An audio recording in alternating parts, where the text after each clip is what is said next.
So, good afternoon. I think we can start. So, good afternoon. I hope you had a good lunch break. We reconvene now with, so this morning we have been looking into EU defense. And of course, there already we started a bit discussing about Russia's war of aggression and how this was a topical moment in the development of EU defense. Now, this afternoon, we will be focusing and zooming in more in depth on the situation in Ukraine and how the EU is responding. We all know that 24 February 2022 is a date that will go down in history. What happened surprised some. Others were less surprised, but definitely we had an EU reaction that was important in terms of on the future also of Europe. Now we are 2.5 years into the war, so I think this is an interesting time to reflect where we are and also where we are going. In this past 2.5 years, the situation on the ground has been evolving. So we have seen offensive, counter-offensive. Earlier this year, we saw the opening of a new front in Kharkiv, and now more recently this month, we were surprised again by this new incursion into Kursk, and we started a bit debating about that this morning. In terms of the EU response, this has also been evolving, adapting also to the Ukraine need. Last year, we were focusing on ammunition. This year was about air defense, both of them high priority needs. We saw F-16 delivered and evolving of the situation. On the EU side, in terms of military support, we were discussing this morning what we have done. But the EU response goes also beyond the military support.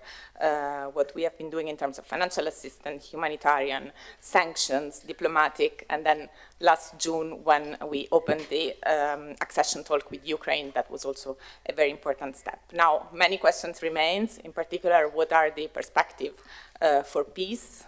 Many are talking about peace, but the question is, what peace? I think we will be looking into this also in terms of what happens around and also on the other side of the Atlantic may affect the situation.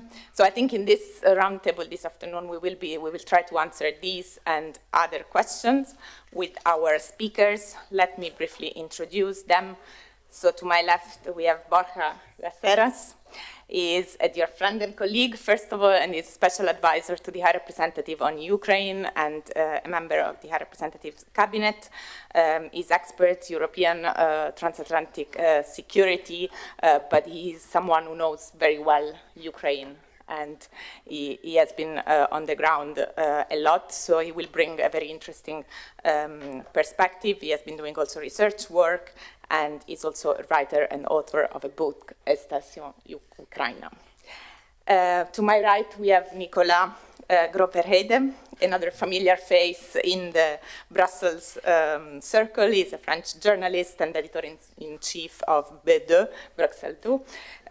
He's an expert also on European affairs and security and defense. He's also author of a book, and the latest one is forgive my French, La défense européenne à l'heure de la guerre en Ukraine, des tabous tombent. So it's also very, fits very well the discussion this afternoon. And then we have Jesus Núñez Villaverde. He is the co-director of the Institute of Studies of Conflicts and Humanitarian Action, well-known experts on conflict analysis, peace building, and global security. Interestingly, I read that you were also a former military officer of the Spanish Armed Forces. So I'm sure your experience and expertise also will be useful for our discussion this afternoon.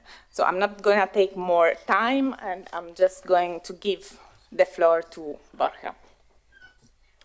Muy bien, buenas tardes. Muchas gracias, alto representante, por invitarme. Gracias. Good afternoon. Thank you to the High Representative for inviting me. Thank you, Barbara.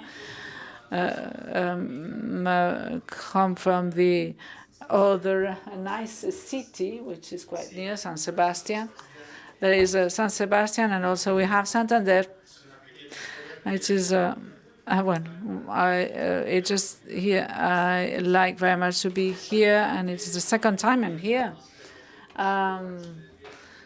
I wanted to talk about our main challenges, and I wanted to present you two cases, two Russian attacks, and I think we can watch the first video.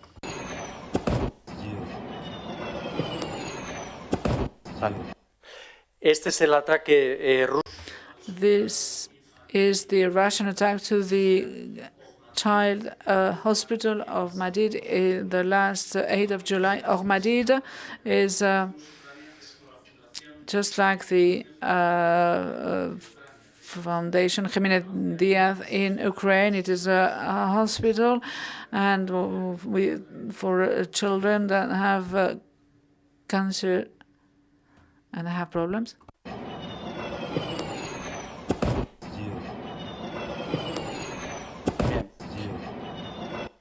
El vídeo lo podríamos pasar a cámara lenta, pero we could see this video in slow motion, but it is a missile KH-101 manufactured in Russia the 8th of July in the morning.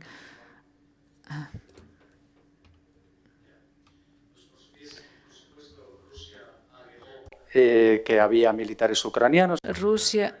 Russia said that there was Ukrainian paramilitaries, and the El País this Monday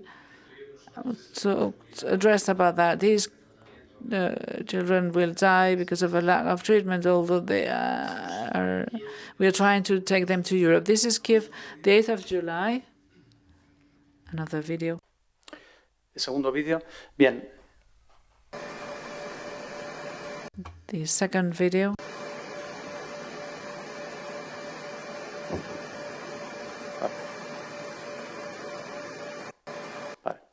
Este es el momento del. This is the impact of two planning Russian bombs, which is like on the epicenter, which is a shopping center like IKEA in Russia. And very close to Kharkiv. It is like Barcelona in Ukraine. It is. It happened at the 25th of May, and this is the aerial picture. This is the supermarket. According to the recent report of the UN, 90% of the civil victims in Ukraine are what we call the non-occupied Ukraine.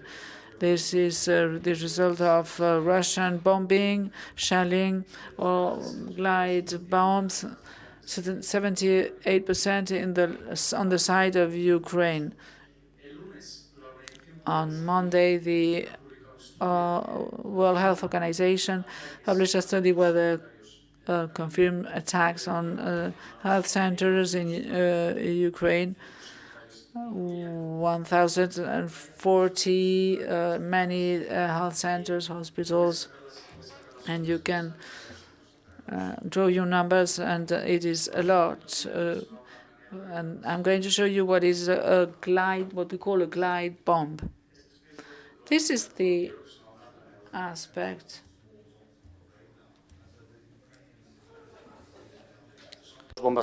These are two glide bombs. Can't hit moving targets, making them less effective on mobile battlefields. However, Russia has been able to use them to target cities and to break down Ukrainian fortifications, with the Ukrainian military estimating that Russia has dropped 16 times more glide bombs this year than last. And Moscow has been using glide bombs against Ukraine's second largest city, Kharkiv, which is around 25 miles from the Russian border. On May the 25th, two Russian glide bombs hit a Ukrainian home improvement store called...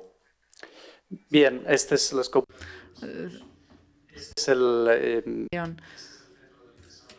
This is the center. Some more data. Russia, from the beginning of the year, has used Until the end of June, 1st of July, 17,000 glide bombs, 3,000 per month.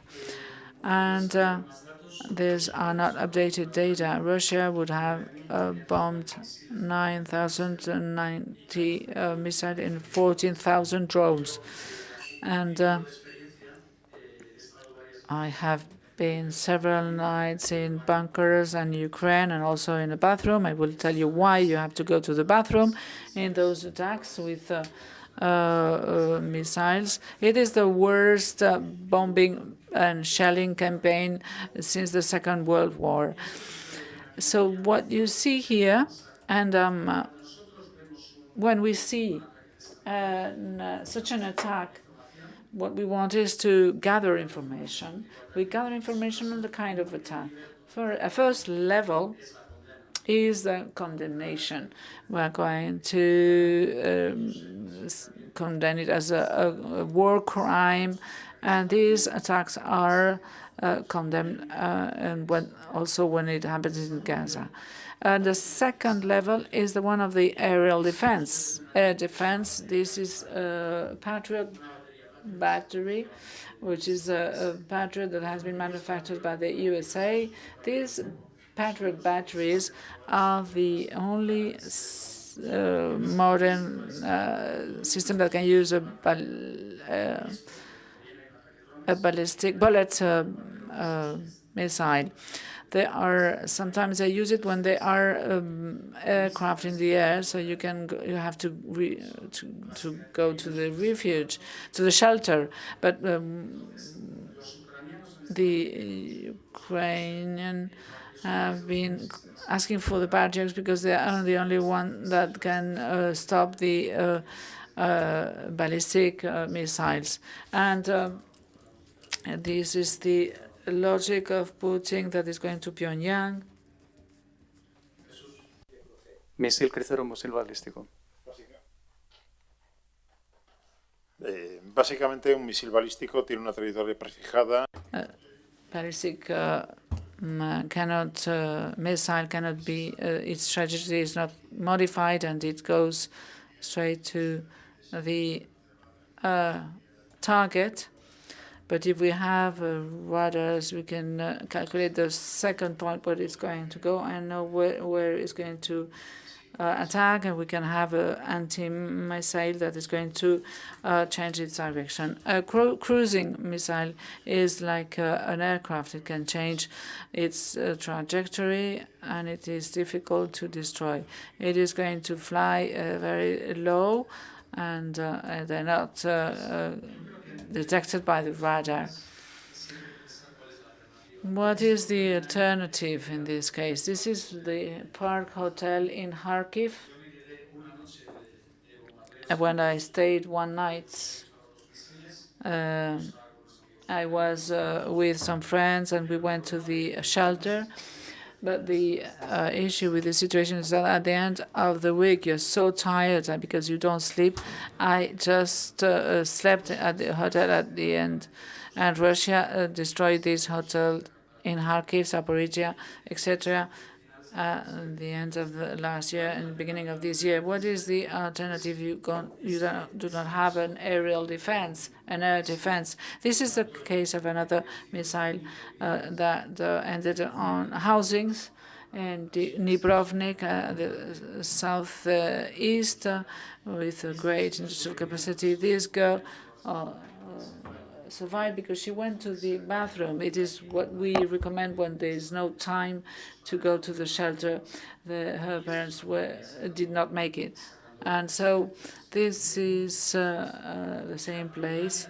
A few months later, the defense, the air defense, is a must for Ukraine. They need it.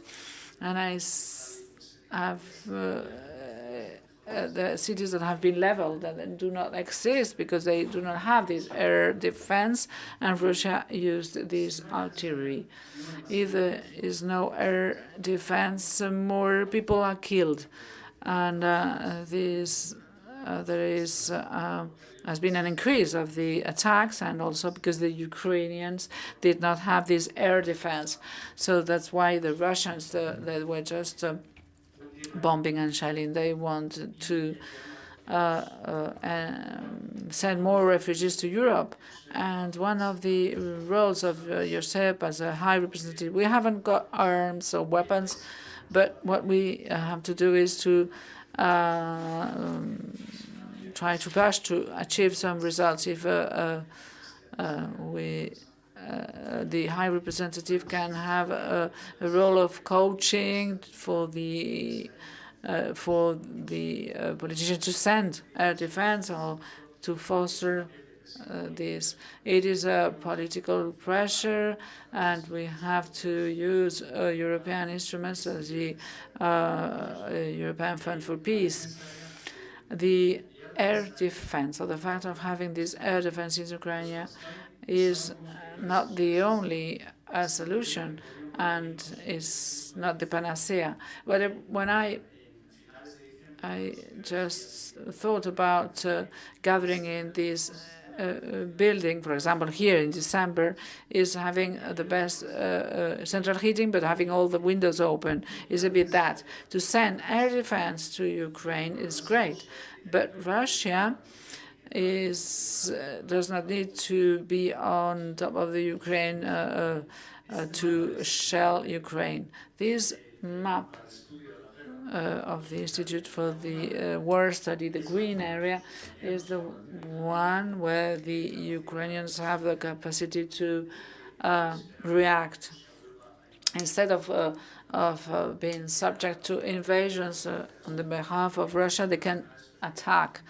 They can respond, and it is legitimate according to the 51 article of the of course, Russians are not going to put their tanks there, or they're going to have it further away. And if this is not solved, we can get them the best equipments, but there is no Western system to avoid this bombing or this shelling. So we haven't got our weapons, but the EU is a regulating body. We can apply sanctions, and we can have more sanctions. For example, the KH-51 has Western components. There were 31 Western components. Why are they there in a Russian missile? Because a time ago, because of the fact that in California there were manufacturers, they had no, they were not banned to export to Russia, so they used all those materials coming from the EU. But the EU has the power to impose stricter sanction. But it is it's not a miracle. But each circuit we can close has an impact on the manufacturing capacity of Russia. That's why Putin is going to see Kim Jong in Pyongyang, because he needs missiles. That's a reality. That's a fact. Fourth area, energy. It has been addressed before this morning. Russia attacked the energy system of Ukraine in the winter 2022-2023. I was just at the beginning of the campaign. It ended in March 2023. A huge amount of missiles and the energy facilities, but they did not achieve their objective. Now they are shooting the missiles on the connection centers. What is the impact of hospitals? I'm sure you have companies, or you are entrepreneurs. How could you work with only 2 hours of light or 2 hours of internet? You need generators to carry on working. That's what we are trying to do. But we have to understand that Russian logic is diverse. First, to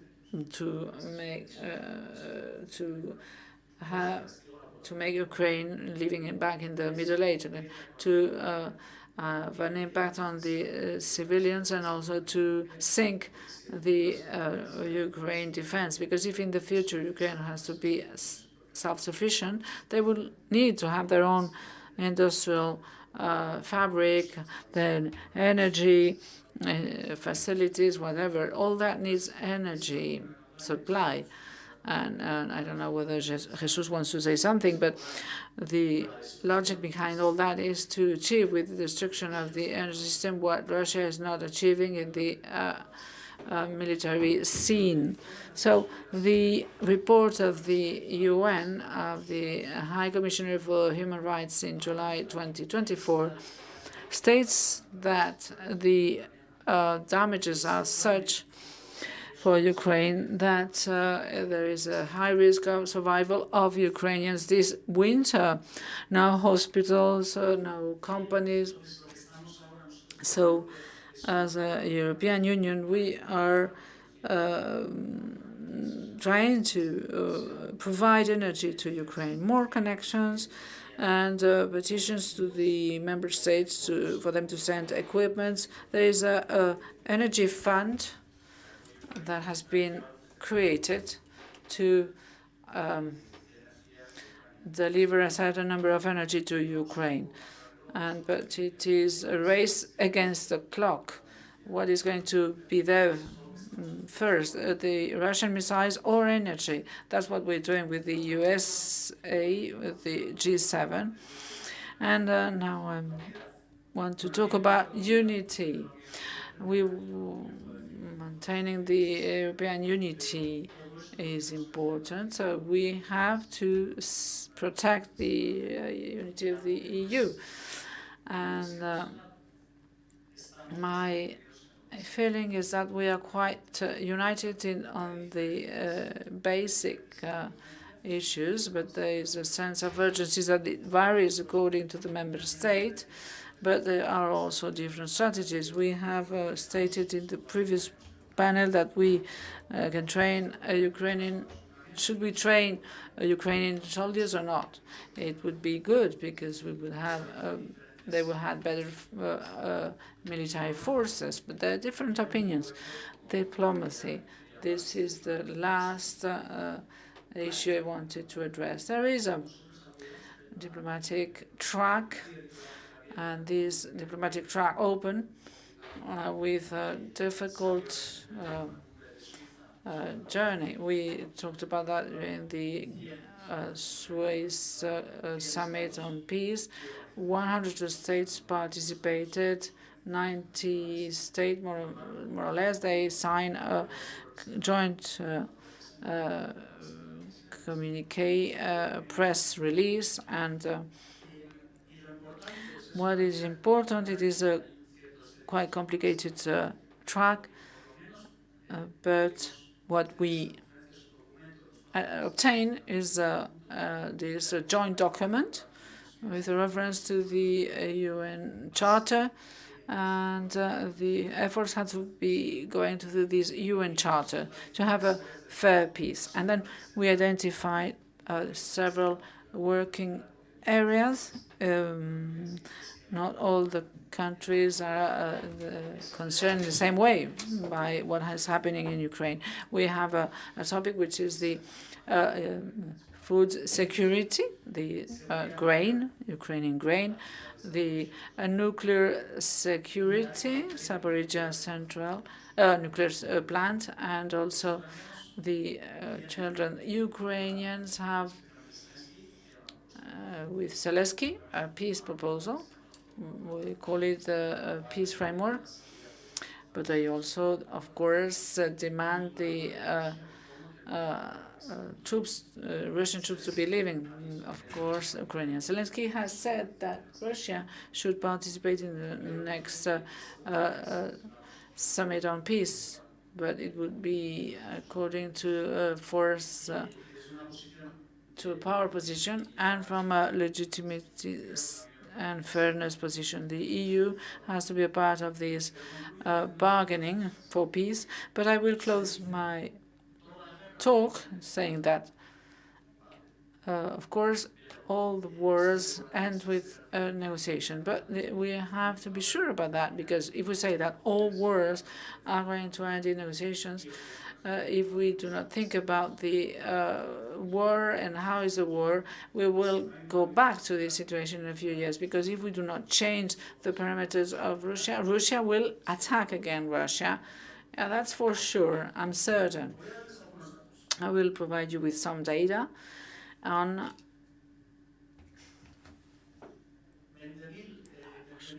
20,000 children deported, and the deportation of these children cannot come to Spain, but there's a logic. If you deprive a country from the children, you are depriving that country from the future. These have been there's a deportation, and they just were taken to Russia, and then they came up. 20,000 children is the lowest figure. 2079, because if we are able to get back one of these boys or girls, we will need 55 years. With the Ukrainians, with some help, have been able to get back some of those children. But the deportations were practiced during the Russian Empire, and in the 30s, Stalin created the kulaks and the gulags. They were where the people entered, and also there was deportation together with Germany and the Nazis, and they deported the Polish and eliminated the elites. This is a vertical approach of a society. If you cut the head of a society, the society ceases to exist. And this is what they did with the Major of Montesine at the north of Kiev. She was in a common grave with her husband and his son, and we know that 56,000 were found. Hay al menos 14.000, pero no lo sabemos muy bien. There are 14,000 civils that have been arrested in Banali, 14,000 Ukrainians that have been arrested in the occupied area in Ukraine. So a source of the UN stated that 95% of the war prisoners of Ukraine were tortured. And the other day, and you might have seen that on the social media, a Russian that had a head of an Ukrainian and was showing it on that picture. When some members of the army do that, it's because there are specific orders, or there is no order at all. I'm going to finish. This war is quite different. It depends upon the parts. And for Russia, is an imperial war, and Putin talks about the 18th century, the big Russia. It is a war. Putin says Ukraine does not exist, but it exists. It's a fact. When the reality does not adjust to your reality, what you're going to do is to try to make it adjust. So the Independent Commission of Investigation on Ukraine of the Human Rights, created in 2022, has written 2 reports on the human rights violations, and they said that there was a genocide in Ukraine, which is very complicated to declare a genocide, but the declaration of the Russian leaders could be an incitation to genocide, which is considered as a crime. For Ukraine, and Ukrainian cannot not fight for Ukraine, it is an existential war, and it is a war of legitimate defense. A war, how it ends? maybe with negotiations, but first of all, after the defeat of the attacker, and also or with the surrender of the victim. But what we really want this war to end in a decent way. Putin wants to have a long war, and he wants to have this attrition war. And Putin does not want to negotiate. But it's good for him to talk about negotiations and get some more time. He's not going to negotiate in a forced position. That's not Putin, and explains to Kurks. He will never negotiate in the position he finds himself in now. When he was asked in October 2023, he said the Ukrainians, why negotiate if they have almost no ammunition and they're going to last 6 days? His peace plan presented on the 14th of June, which is a re-edition of his proposals before the peace summit to go against the summit. And he said, yes, of course, at some point we will speak, but the conditions are for Ukraine. Let me go back to the main map.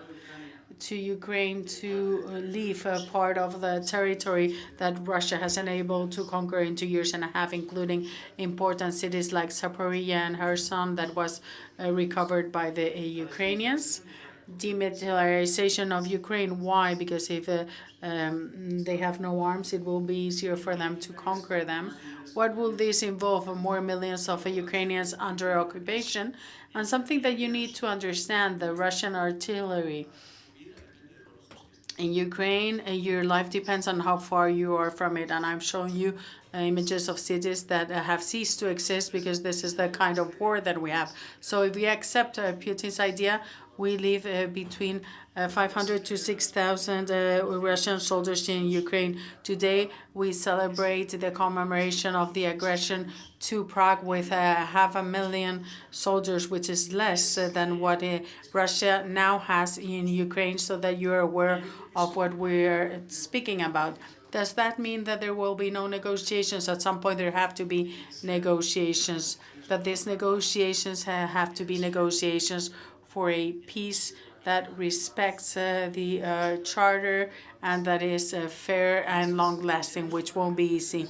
And the criteria for negotiations or agreements, what will be happening with the 5 million Ukrainians under occupation, some of them taken because of activism. What is happening with these children from Ukraine? Will there be international justice or not? Are we going to provide support to the international court? Also taking into account what's happening with Netanyahu and Hamas, and what are the grantees? So I conclude by saying that, of course, who doesn't want to negotiate? The first that want peace are Ukrainians. But as I've said before, with 600,000 Russian soldiers, you don't have to be very smart to understand that peace is going to be very complex. And in the case of Putin, you just have to follow the logic. And still then, I have my doubts. Because Putin in this position of force won't be negotiation. He wants to get more time. Thank you.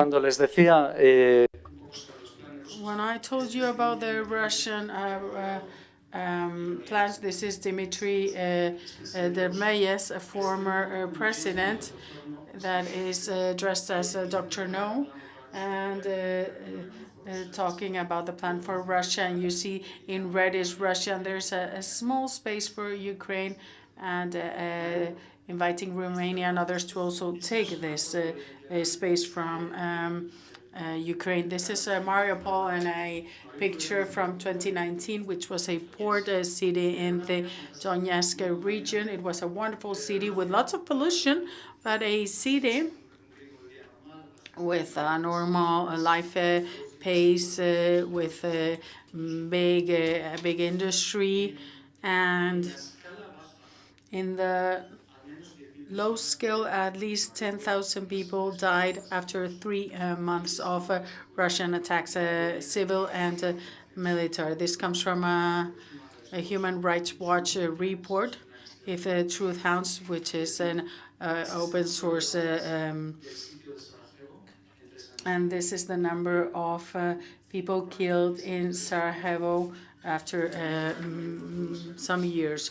But in Mariupol was one of the most horrendous attacks. But there's a proportionality regarding the number of civilians dead and the sending of weapons from the Western world. And also, as I said before, this relationship between civilians dead and how they are supported. Lo tengo aquí, pero básicamente esto es la ciudad de Avdiivka. This is the city of Avdiivka, also in the Donetsk region, and that also has its industry. And this is the city of Marinka. Es lo que queda. Entonces, pero what's left of it. But we're here in Santander in a wonderful place with wonderful weather, but the reality in Ukraine is going back to the Second World War. So Steve explained this really well. He showed us surveys that show a number of Ukrainians that are in favor of some kind of negotiation with Russia.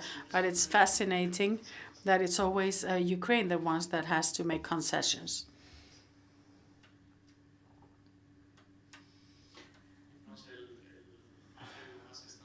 So part of the Donbass looks like this, and that's the reality.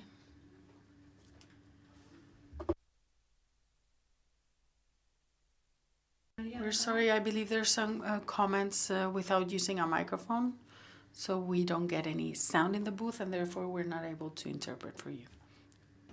Bear with us. Básicamente, las estaciones nucleares están pasando el verano en un proceso. The nuclear plants are going through a cooling stage that I don't understand very well, and they will be active after the summer, so we will be able to compensate them the energy crisis. Russia wants to legitimize their occupation of the nuclear plant and to connect it to the Russian system. It's an imperial war. You conquer and take the assets. It's occupied by the Russians. Rafael Rozzi, the director of the Atomic International Agency, visits it every few months, and you will see nuclear raids in this area. And this was something that happened in autumn 2022, and it's a blackmail at the end of the day.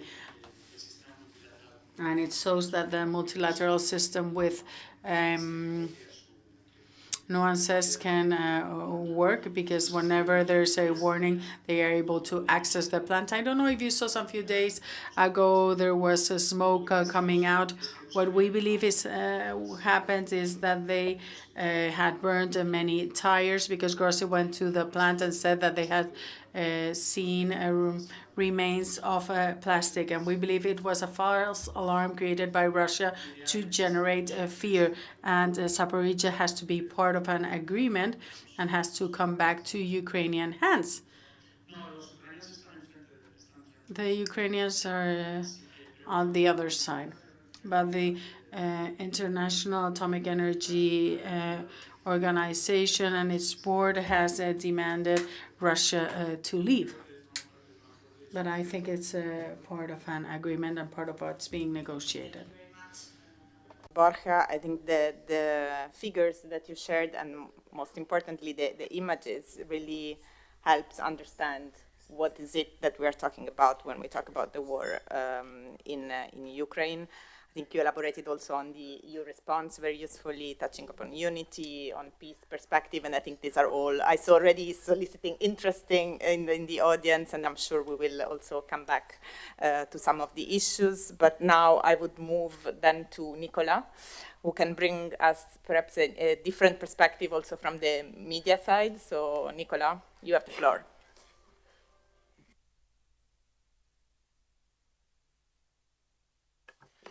Bonjour, je vais m'exprimer en français si ça vous va. Hello, I will be speaking in French. There's simultaneous interpreting, and I hope it's working for you all. My name is Nicolas Gros-Verdet, and I work as a journalist in Brussels, addressing things like diplomacy and defense, and I've been in Brussels for 15 years now. And I would like to speak from a more theoretical standpoint than Borja, and mainly I will be addressing the most optimistic side of things, and then I will end in a pessimistic note, even though Borja has done exactly the opposite. To see what's changed at a European level, at least at the level of the media. B2, it's a small media on the internet that follows what is happening, and we're one of the first that have been interested in what's happening in Europe, while other think tanks and media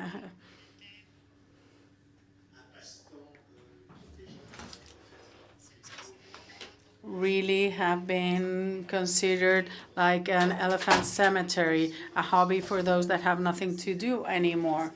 So there were 10 priorities, and the defense of Europe wasn't one of them. But it is a priority nowadays, and this is one of the first things that the Ukraine war has changed.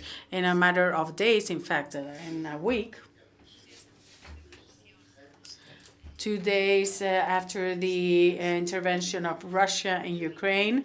A few days later, suddenly all journalists discovered that there were defense elements in Europe and that we could do something about it, and that defense was a subject to be aware of. And I don't know what will be happening in the future, because I haven't observed any elements that to be aware of for the defense of the future. But we've been able to achieve something that wasn't achieved in many years with conversations, treaties, and so on and so forth.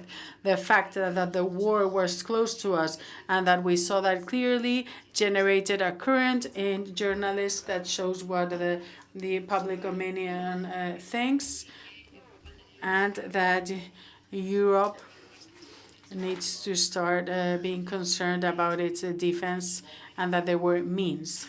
That was the first effect. It's been an exhausting crisis, and obviously this is not something new.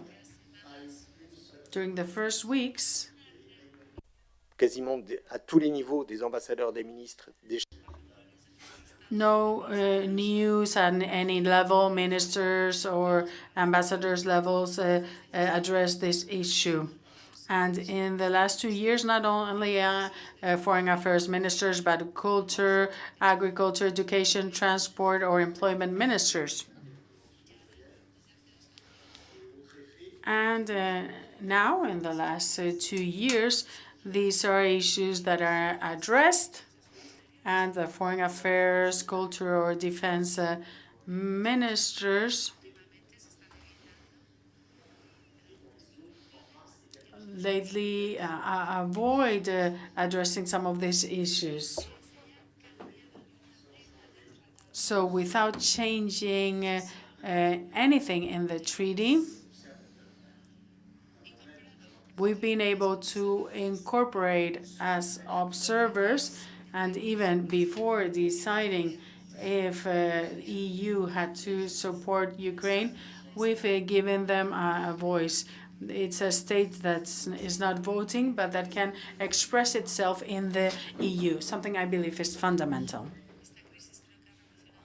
This crisis has meant a revolution regarding the tools, the instruments used, and has changed the rules of the game. Regarding the change The second effect that we observe is that we now have new instruments and tools. We've used those that could be useful, that we hadn't foreseen we would be using. Like, for example, this morning in the presentation, we saw that we hadn't foreseen that we would be distributing billions of euros for weapons and to pay those manufacturing those weapons at this level with this speed, and specifically speaking about lethal weapons.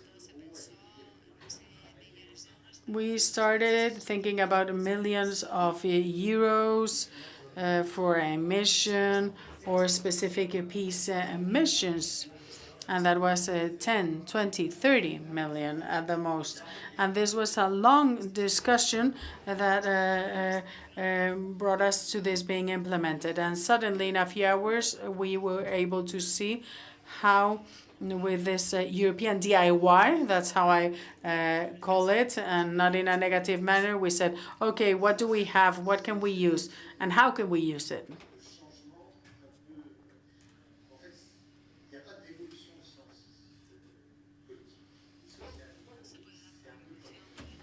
Honestly, there cannot be a revolution without things happening. It's like with meteorites. There is a clash of one planet with the other, and we're able to overcome everything. We've been able to overcome different hurdles, even legal and financial ones. We've been able to allocate funds from the European budget.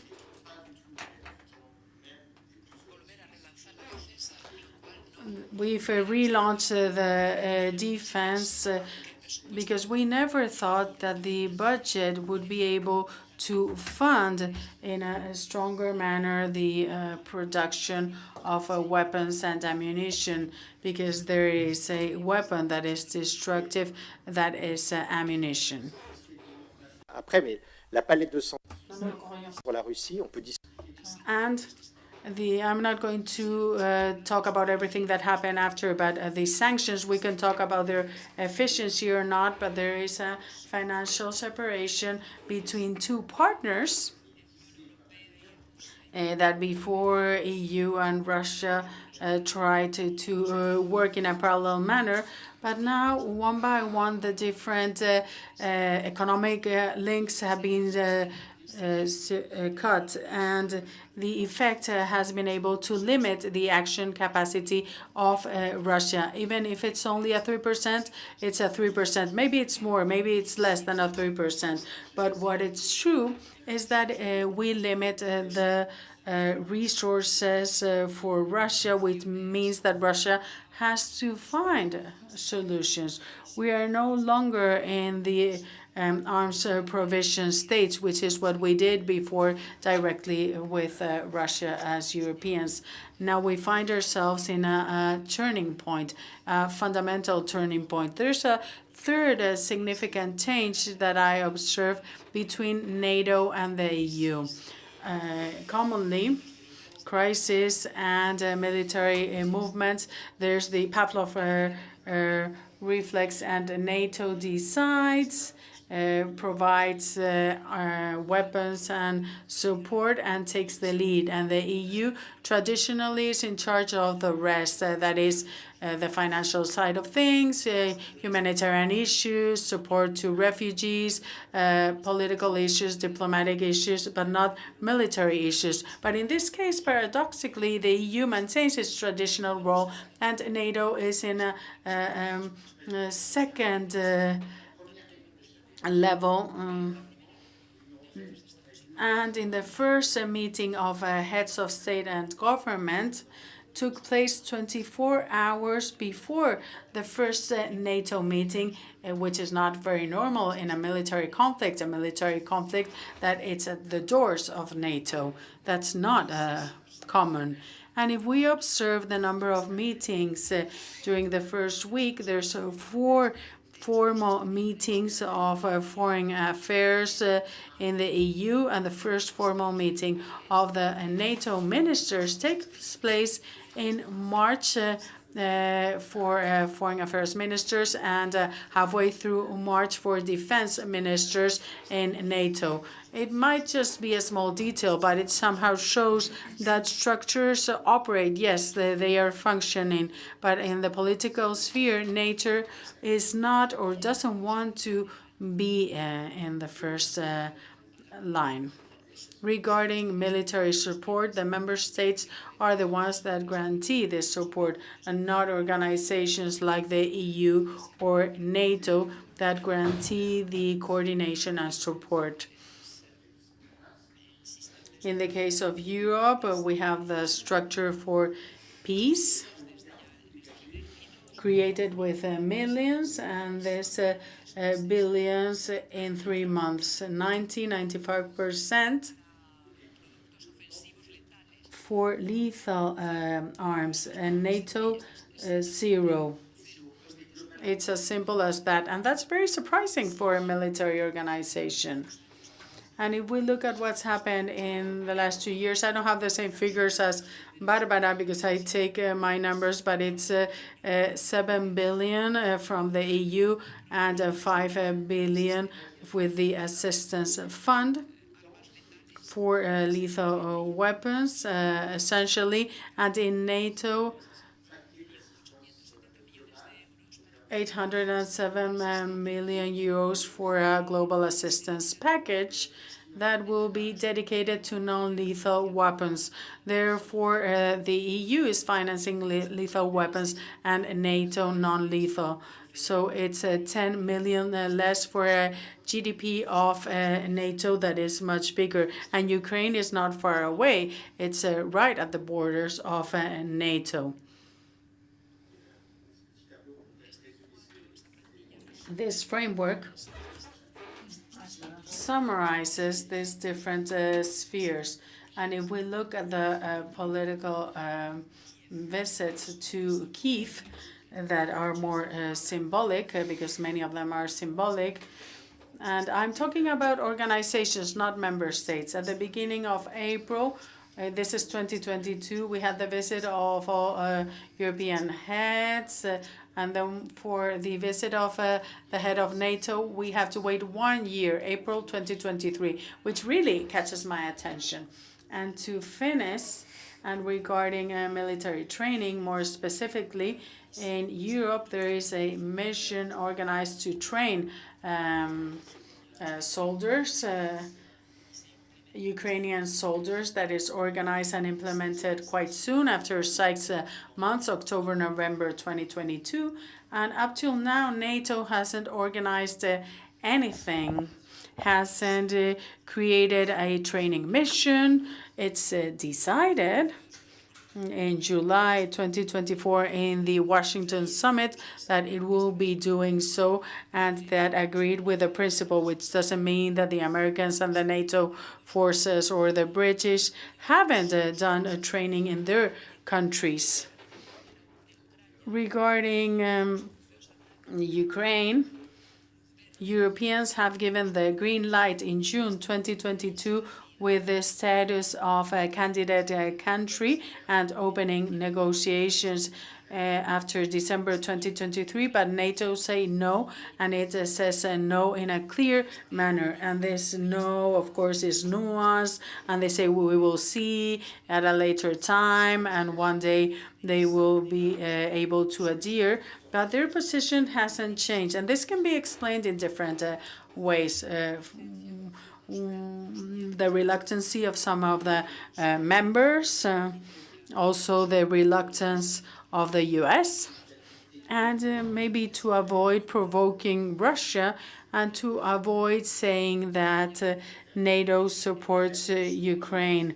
It's the Russian language, and invading Ukraine to avoid the growth of NATO, and to avoid this idea, we avoid their incorporation to NATO. And also there's a very strong reluctance of a state that is not from the EU, that is Turkey, to whom Hungary supports. So if we look at the formula that says that the EU, or that there were Europeans on the one hand, were Venus, and then Americans and NATO are Mars, the situation hasn't changed but rebalanced.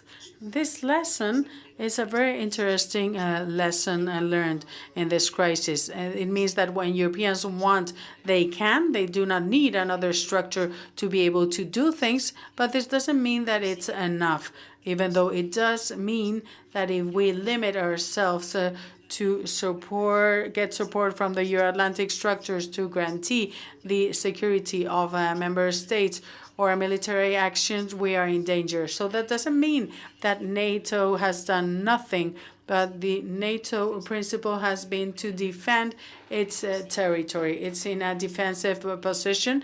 We end in Poland and Romania.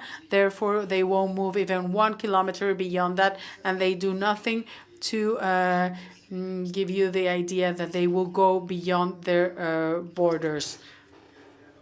This is quite a significant and notorious argument. Crisis has demonstrated many things at a European level, that we can evolve in the framework of the existing treaties, and that unanimity doesn't stop anything. I'm quite pragmatic. We can progress with changes, significant changes in the treaties, but the theory that we won't be able to progress without a majority is quite old-fashioned, because I'm not talking so much about legal capacities, but operational capacities and having tools and instruments. But we need to eliminate some of these barriers, because with that we see that there are some tools, and we see that what can be done. This allows us to continue reflecting on what we want for the Europe of the future. The second or another lesson learned from this is that we need to try and learn to depend only on ourselves. We can not always count with our American neighbors, as we've seen in this situation. And if they intervene, it's always a bit late so as not to provoke Russia. Ukrainians, from the starting point, just wrote a list of everything that they needed, missiles, anything that they would need for air defense. That was one of the first lists that they drafted. And if I understood well, it included everything that they requested. And it was necessary to have 1 whole year for example, the tanks to arrive. And the force arrived months later in spring, summer 2023.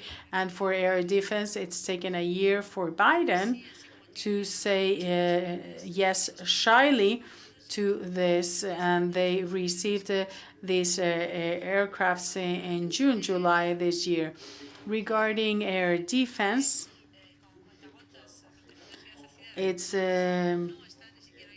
gotten to Ukraine little by little to all the different cities, and not the whole territory is protected. We have some Soviet aircraft types that are very discreet, but all the defense that was requested from Ukraine took some time to get to Ukraine, and I believe that in the future we should be able to respond in 24 hours. So we've given Ukraine some means to just resist in their position, but that's it, nothing else. And of course, this has a very high price with many casualties. They couldn't even win. We've just given the minimum to be able to resist, instead of giving them absolutely everything that they needed. Regarding air defense means, even nowadays, they've needed to request it over and over again. And when we've seen images on the field, we've seen how they are weakened, and we've realized and started to send them some Patriots with the French and others, and for them to become more efficient. And I won't speak about the drones, because with drones, the thing is quite simple. We don't have many drones in Europe, and therefore we have to be as inventive as possible, and it's the Ukrainians that are developing them. Europeans will have to work and to do things on their own. When we talk about strategic autonomy, we first of all have to have strategic capacity. If we have no capabilities, this autonomy won't serve us good. Once we have the capabilities, we can use it independently or not. But if we haven't got this capacity, we won't have the autonomy. We could talk later on about that if you wish. We need tools. Of course, the air defense has been of great use. We have it, and without this, we would have had to increase the air defense. For example, the training mission. Training has been of great help, and it has enabled us to have this training, which is very good. Maybe today we have to think about the different projects that have to be built by Europe to have operational tools, because next crisis won't be necessarily the one provoked by Russia on the one part, and also because this crisis can last 10 years, because we are in a attrition war, and this attack can be there until Putin dies or leaves everything. So it would be the European Sky Shield initiative that has been created by the German. This air defense is a useful project, a cyber shield. It is not only a certain number of projects, because the air control could be a model. There's a certain number of models that requires a common investment, and also the common or joint training, interoperability from a military point of view. We will also have to ask ourselves if the nuclear is a part of that. And the second aspect it is a distribution of tasks, because the war of Ukrainian on the territory against Russia shows that no country has the capacity of resisting as Ukraine is doing. So we will have to think about something that is just like a distribution of tasks, even though this can seem theoretical and is going to be hindering the independence of each country, but I don't see how the Europeans can avoid that. Otherwise, we stay small and divided in this respect. So, and to finish, when talking about the foreign policy, if I may draw some lessons, I would be critical on the unity aspect. I think it is a myth, and I think that Europeans have to make the most of their diversity. And an example, the condemnation statements are sometimes theoretical, but sometimes this condemnation, at least in the media, we can see it clearly. It could be done at 26 or 25. It is the EU condemning. So sometimes it's better to have a dynamic action or no action at all. And we are going to focus on the action and condemnation and not on the fact that there are 2 or 3 countries that have not condemned this situation.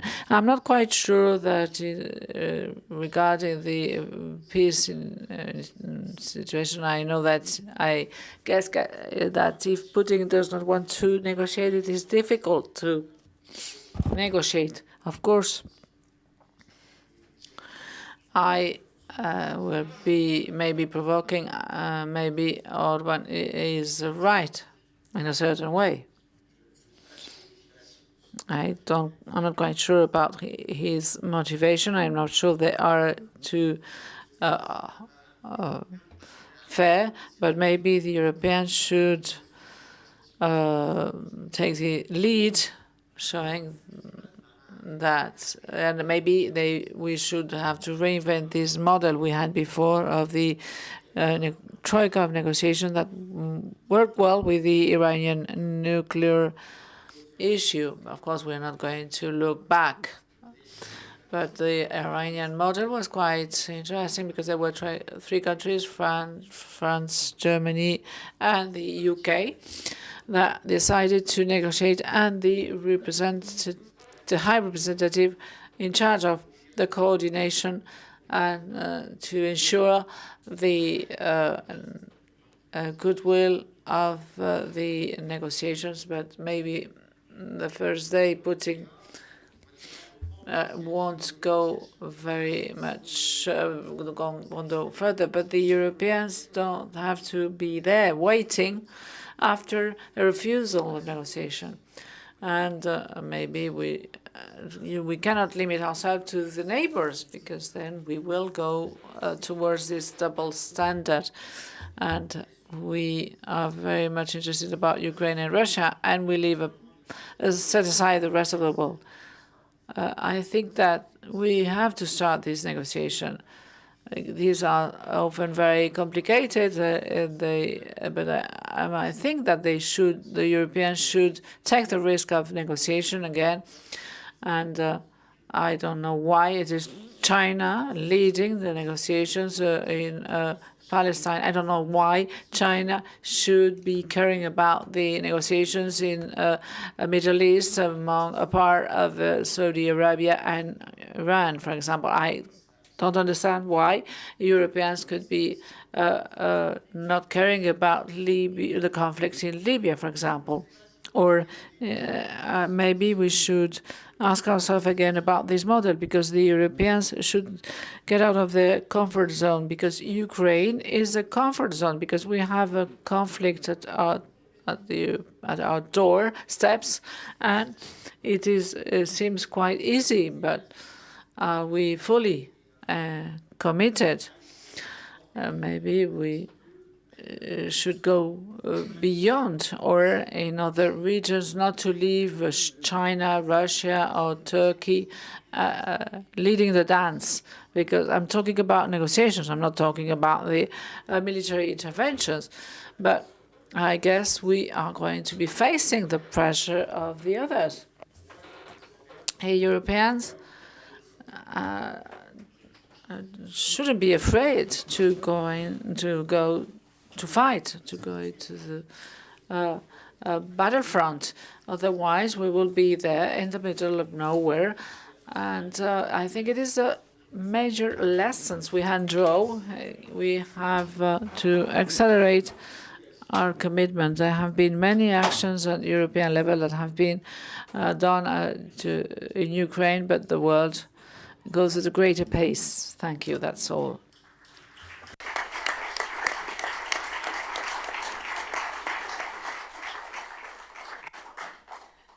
Thank you very much, Nicolas. I think it's very interesting to see the EU response through your eyes in a positive way, what you call the bricolage européen, and very interesting also comparison with NATO. I see the theme of unity comes back, and also the perspective for peace and negotiation. I guess this will be interesting also in the debate. But now we move to the third speaker. So, Jesus, you have the floor. Muchas gracias, Bárbara. Gracias por la invitación y por la oportunidad. Thank you. Thank you, Barbara. Thank you for inviting me and for the opportunity to be addressing those major issues. In order to address the figures, Moscow has just stated that Russian troops have taken the control of New York. In Donetsk, it is not the U.S. New York, as you may imagine. This indicates that the Russian defense is there. It is intense, quite slow, but it is gaining control of certain areas in the central area. We have at about 500,000 soldiers in this area. And Borja has just mentioned from these 9,000 missiles launched since the beginning of the war, only 43% have been intercepted, according to the Ukrainian troops. So we see that the defense is important, and according to the Ukrainian forces, it can be less if we do not want to present a negative image. And this is going to be translated in the critical infrastructures and equipment that are destroyed, civilians attacked, and military objectives. Putin has also made a declaration, and he has announced the fact that Russia is a sanctuary for those who are deceived by the values and principles and the human rights. They can find a refuge and go to Russia, defending the traditional values represented by Putin. Or maybe we see a great wave of people from different regions that end up in Russia to live in those values represented by Putin. Putin is the main responsible of what is happening, but he's not the only one. We have more other people that could have acted differently, and they didn't. So it sparked this war in 2022. So seeing Putin as the main, of course, the main person responsible, but not the only one, Ukraine has the right to defend its sovereignty and also to choose its partnership, of course. This is a right, as we have seen, that is denied by Russia. And third, certainty. And what the end of this conflict is going to be having an impact on the new world order, depending upon the end of this conflict. I'm not quite sure there will be a short-term solution. Doubts, many questions about what is our role. The first doubt or uncertainty is what is the degree of Cork's invasion? It is going quite fast. In 1 week, we have seen that some Ukrainian troops have entered in the Russia territory, and we are talking about 6,000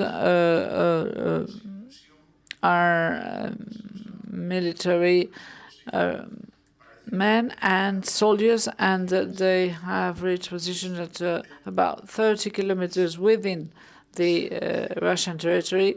They are controlling about 1,000 square kilometers of territories within that region. When they say controlling, is not the best term. Apparently, they are controlling a part, but the fact of controlling isn't something different, and I think they haven't been able to cover all these territory. So to think that this incursion can change the war, it has been said, and for Ukraine also to recover the strategy, I think it is an exaggeration. The strategic lead was lost by Ukraine in the second half of last year. We are in a Ukraine that is defending itself, and you and Russia with a slow offensive and focused on the heart of Ukraine, Donbass and Donetsk, without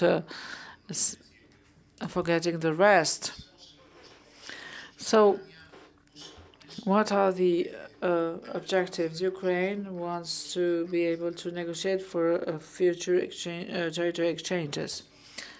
Think about the figures. Russia, 17 million of square kilometers, and they have only 1,000 square kilometers. Russia, that has got 110,000 kilometers squares of Ukrainian territory in its hand. What are we going to negotiate? What are the territories that are going to be exchanged? I think it is an objective that is not sticking to reality. Ukraine is not entering in Kursk to be exchanging a few square kilometers. And I guess you understand this situation. So what Ukraine can achieve with all that, because an incursion, and what I can say to Borja is that the soldiers do not train. Soldiers are instructed. Training is something else, although we always have a tendency to use the English word, which is training. So what happens with this incursion of Ukraine into Russia? With paramilitary groups of Russian rebels, I have been able to see what are the weaknesses of my enemy. Once I have detected this weakness, I have been able to enter. But the rest, Russians units are there on my territory. So this incursion has to be as speedily as possible. This means that the enemy can counterattack this incursion. On the other side, I haven't been able to reinforce my hold. Who is going to give me food, oil, and the Russian troops can cut the entry of equipment or of food, for example. Ukraine hasn't got military capacity to be in this incursion. Can be 1 month, 2 months, or 4 months. But Russia hasn't got an urgency to eliminate this incursion.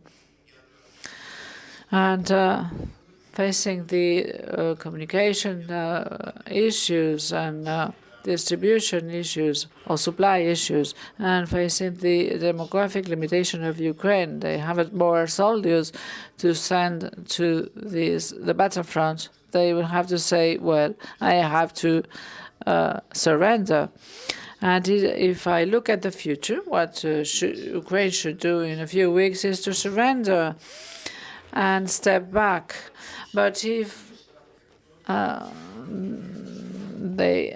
Ukraine has just shown to Putin that the plan as it is not as it is, because they have achieved an incursion of this kind. What we could say is that Russia should be forced to get out the forces and to be blocking the incursion. But Russia is not doing that. Russia is moving some troops to little by little block the entry of this offense. So therefore, I understand that Kursk is not going to change the war or the dynamics of the war. Can Russia get out of Ukraine with empty hands? This is just a question I have coming to my mind. I have no doubt at all. Russia is not going to get out of Ukraine with empty hands because Ukraine is a vital space for Russia. And to enlarge much more, it's not the war of Putin, it's the war of Russia. There are much more that understand that Ukraine has no right at all to exist.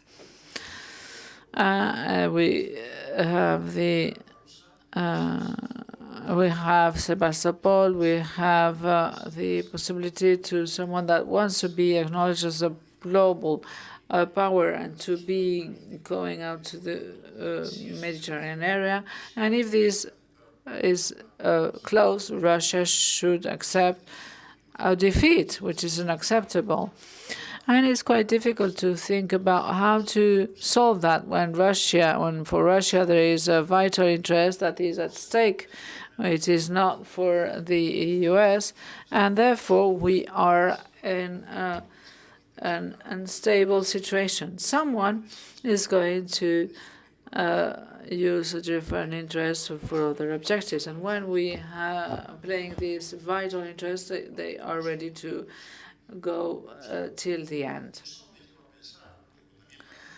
And to what happens? A huge power as Russia cannot be defeated, cannot be, of course it can be defeated. The US went out of Afghanistan, and US went out of Vietnam, and US went out of Vietnam. So there was no vital interest at stake, but there were big nuclear powers with all the arms and weapons, but they were not. They did not win, and they did not win that time. So Russia could also exit from Ukraine if they did not have interest. But I doubt they're going to get out with empty hands, or they might, as Zelensky is thinking currently in its peace proposal. And what are we doing, the 44 allies of Ukraine? Are we supporting Ukraine to resist, or are we supporting Ukraine to win Russia against Russia? Are we giving Ukraine the needed help for Russia to get out the territory with empty hands? Or are we just pretending Ukraine to resist for a certain time because we do not know how to get out of this situation, because we cannot open the door and say bye and nothing had happened? But as we are deeply involved in this war, although we haven't got soldiers on the battlefront, we do not know where we are heading to. How can we explain this situation, the situation we have talked about? We started supplying them the missiles because if they had ballistic missiles, the war in Russia was going to bring about the Third World War. If we give them the attack arms, all those the weapons or the F-16, it would be really bad for us. All those things have happened. So once we have activated the political pathway, the Ramstein pathway, because they fear the arrival of Trump, and in this, it is at that moment that we have seen that in a script that has been looking at other issues that have no relation with Ukraine. Ukraine wouldn't have reached this situation without the economic and military aid we have provided them with. Despite the creativity or despite their strength in order to manufacture the drones, despite the energy supply interruption, they wouldn't have resisted the situation without the Western support.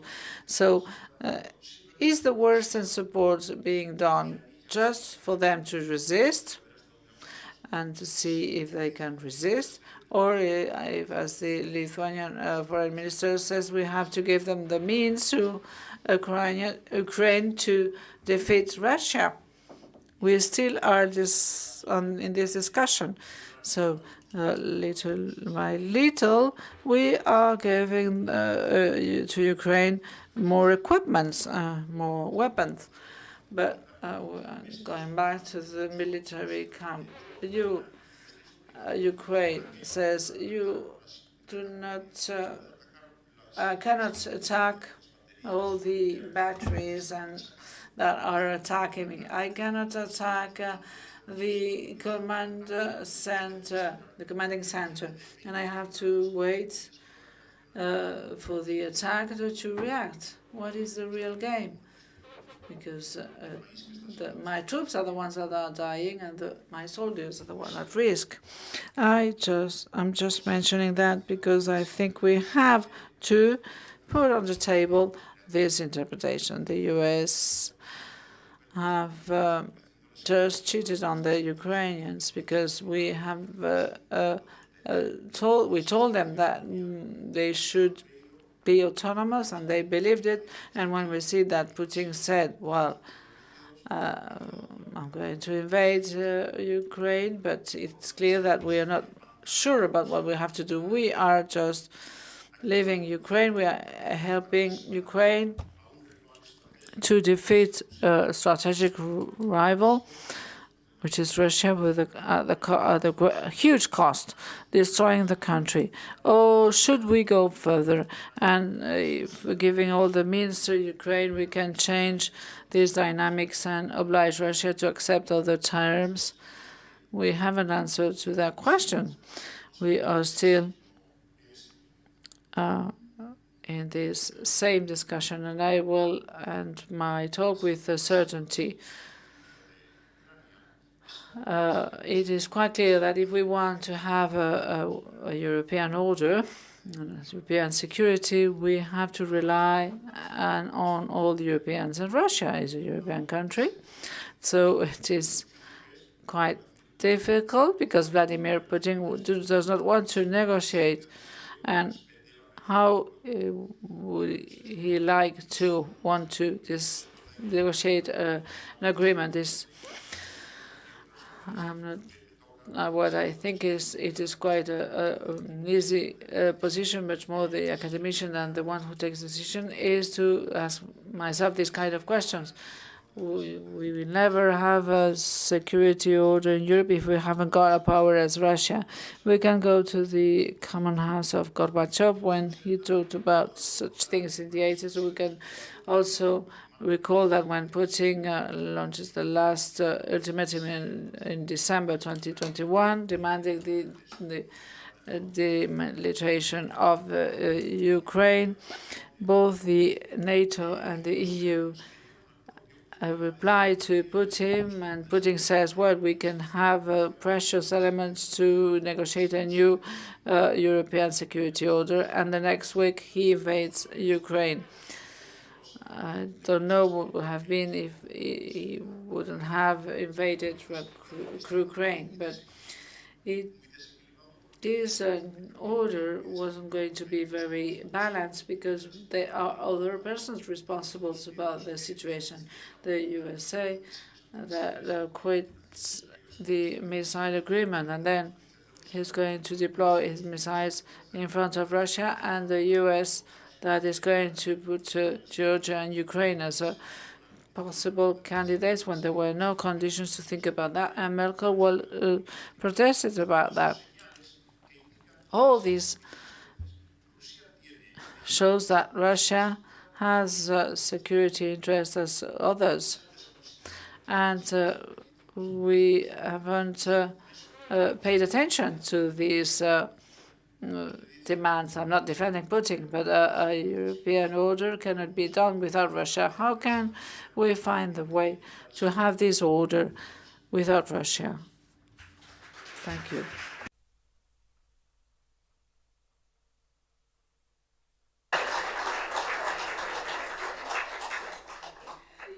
Thank you very much. It was for bringing a more realistic outlook on the situation and the perspective. I know Borja wants to react, maybe very briefly, so that we have then the time to open the floor, and you, of course. Borja, very briefly.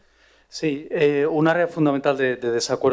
Well, I fundamentally disagree with you because you say that Ukraine for Russia is a vital interest and also for the Russian people. If this were so, why 1 million Russians ran away when Putin said that they would be mobilized? Why doesn't he have a full mobilization and he sends ethnic minorities to war, the low classes, Siberians, but he protects the Russians, or what he believes to be real Russians. So the surveys show that if tomorrow there's peace, Russians will be happy. And if he continues with war, it's not that bad. But what I believe is that Ukraine is a fundamental for the regime.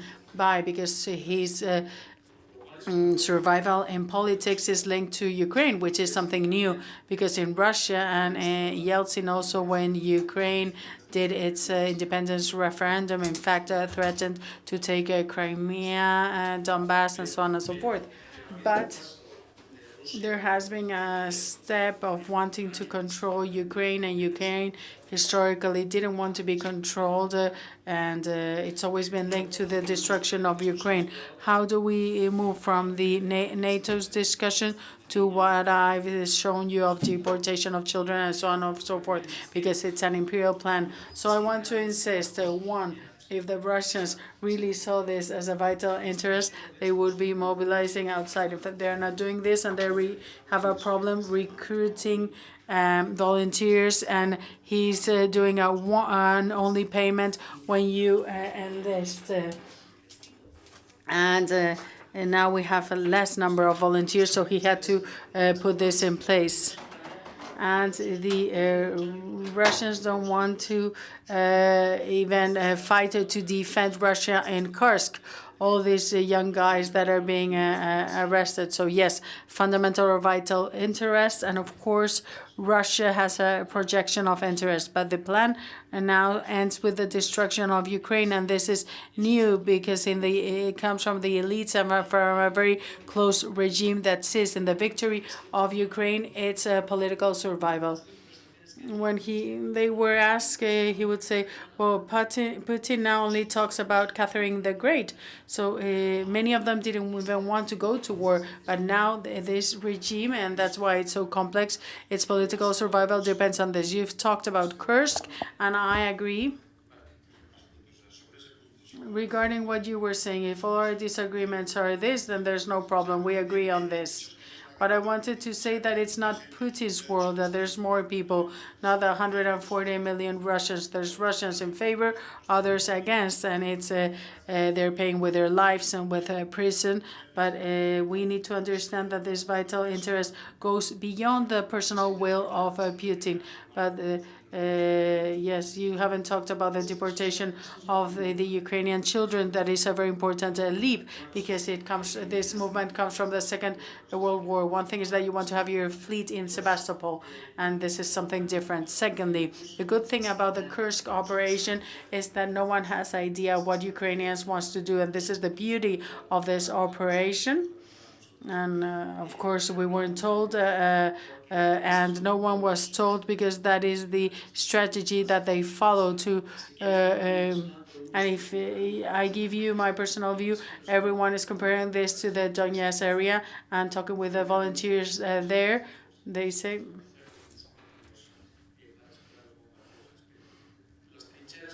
These small trenches that you get in when you're going to be bombed, the volunteers say, it really doesn't matter if there's 5 or 50 here, we're going to be bombed by the Russians anyway. What does Kiev do?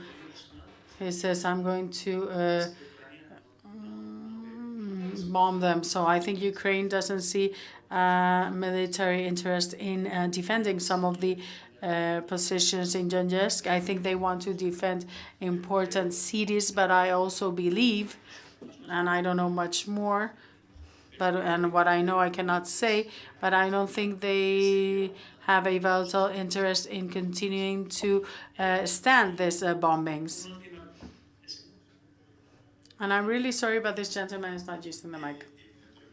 Yes, obviously, if Western allies would now criticize Ukraine for what is being a tactic success, it would be amazing unless we are told the opposite. They've never told their allies that they're going to be attacked, but they're using units and material that had been supplied for future operations, trying to, in fact, take a strategic initiative.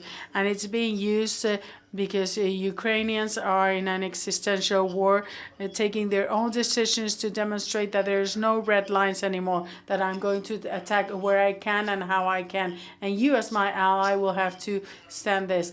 So from this viewpoint, we cannot criticize it, but we will see if this units and material is destroyed, then they won't have it tomorrow for other strategies. Lively on this side, which is very good. We haven't even opened the floor yet, but I know the High Representative wants to intervene.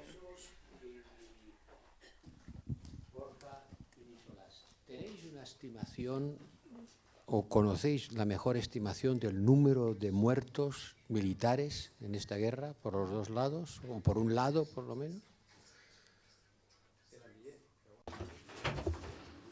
Do you know the number of casualties? I don't think it's a military secret. Jesus? Whatever I say, there's another source that will say something different. So are we talking about 500, 5,000? In fact, it's a secret, at least on the side of Ukrainians. When I was in Kyiv, I asked this to different officers a year ago, and they told me there were many casualties. But are we talking about 1,500 deaths? And only Zelensky can tell you the right figure because it's a defense secret. That's the only thing that we know. So they have this will of not communicating this. We are speaking about 500,000 military casualties on both sides, because we're not only talking about deaths, and we don't have exact figures nor official figures. So in general terms, 1/3 of Ukrainians and 2/3 Russians. So that would be around 180,000 Ukrainians and 300,000 Russians that either deceased or are wounded and cannot be in the front anymore. 300,000 Russians, you say?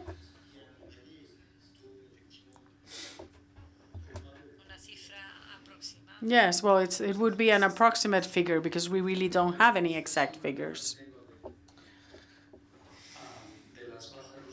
The figures I have of the monthly Russian casualties, in the increase of offensive this year, we also have an increase of Russian casualties. If I remember well, it was at least 70,000 in May, June casualties. By casualties, we mean deceased and wounded. So from January till July, probably 180,000 Russian casualties. Probably, as Jesus says, no one really knows. Well, we can know by units that cannot be regenerated, that only exist on paper because only 10% of the effectives are alive. So with open source nowadays, you can get lots of information. We know how many human casualties there are. We only are able to estimate that, not to count them. We do know what are the material losses because the tanks that are destroyed are seen by the satellites and identified, and we can say it's here, right here, and this is what happened. And the figure is enormous. Well, all this we should try to transcribe and publish because this discussion is being extremely interesting. Nicolas, you said you would bring your book with you. Please give me your book.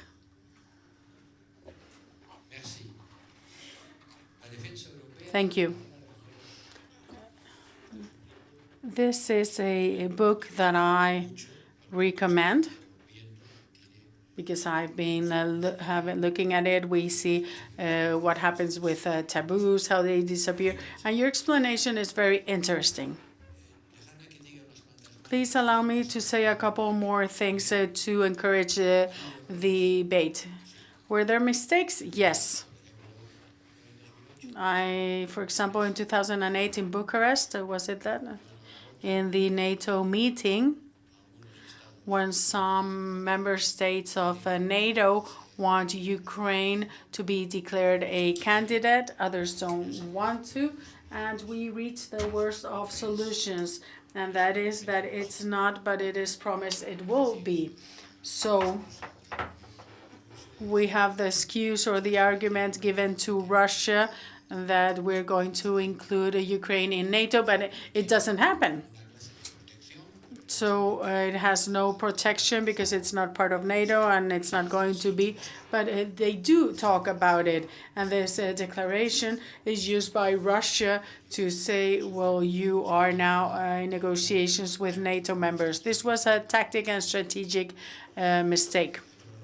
Another one, maybe, happened in this case in Budapest in the year 1994 when the treaty is signed for which Ukraine disarms itself nuclearly in exchange of Russia signing a treaty in which it guarantees its territorial integrity. And it was invaded by Russia. And I'm sorry that there are comments off mic, so we cannot translate them because we don't get the sound. So there is a treaty and Ukraine gives its nuclear weapons away, and we see what this guarantee is worth. And some Ukrainians ask themselves, why did we stop having these nuclear weapons? If not, we would be a nuclear power and no one would have attacked us. Because the nuclear weapons are in the background, and let's better not talk about this. Russia did mention nuclear weapons. China didn't like this at all. They said we shouldn't even mention them, and it stopped to be mentioned. But it is true that Russia is a nuclear power. Therefore, every time we qualitatively increase our support to Ukraine, everyone has carefully assessed the possible consequences. And that means that support gets, as you mentioned, Nicolas, regarding the needs of the war, gradually and late. Our first thing we did was let's send helmets. And now we're sending F-16. So between a helmet and an F-16, there seems to be a big qualitative difference. And this is something that we've been able to overcome little by little. But there was always a discussion that took its time, and it's always had a cost in lives. Let's send them Leopard tanks. No, we can't, because Russia is going to be angrier, and we have the risk of extending the war. A few months later, we were sending the Leopard tanks, and the Americans did too. What about Patriot missiles? Oh, no, of course not. And we finally sent them.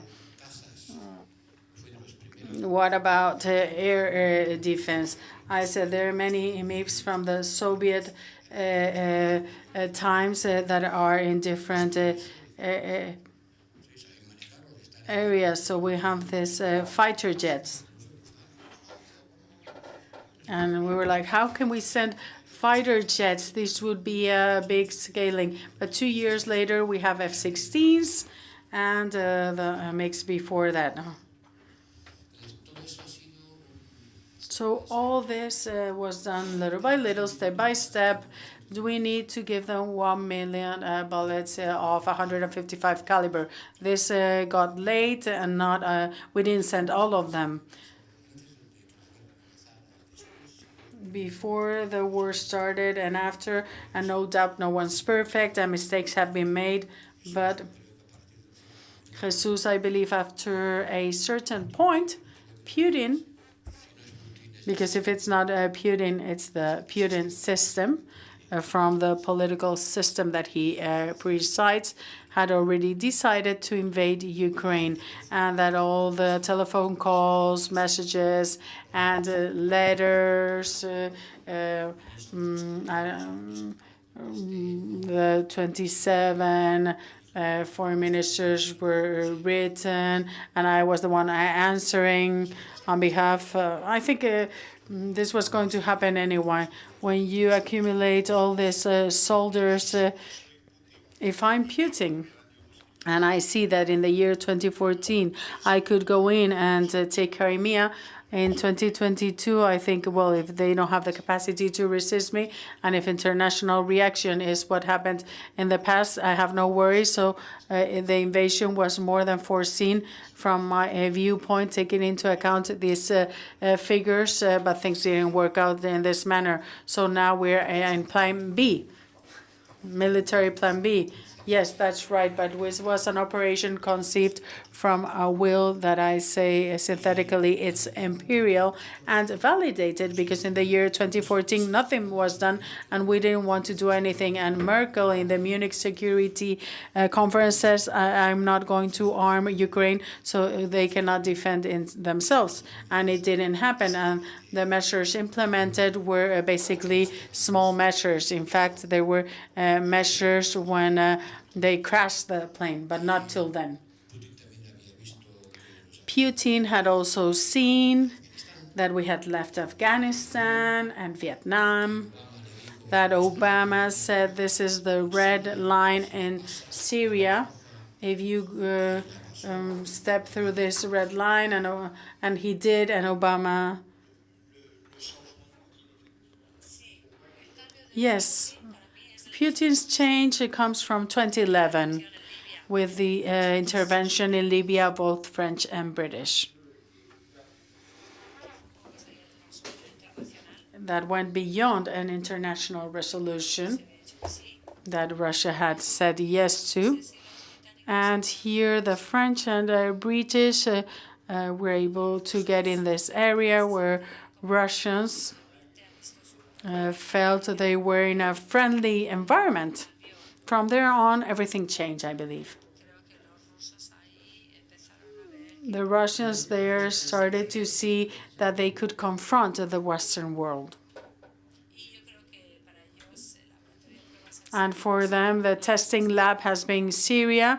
They went a step further from the red line, and they said, in spite of what the West is saying, I'm going to intervene with 2,000, 3,000 men, very few.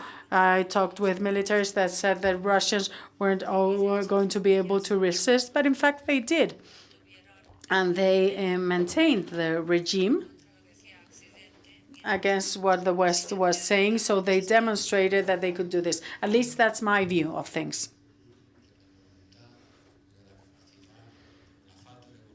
Yes, sometimes we have to talk about the lack of a will of responding to an invasion. And I would like to add two elements to this.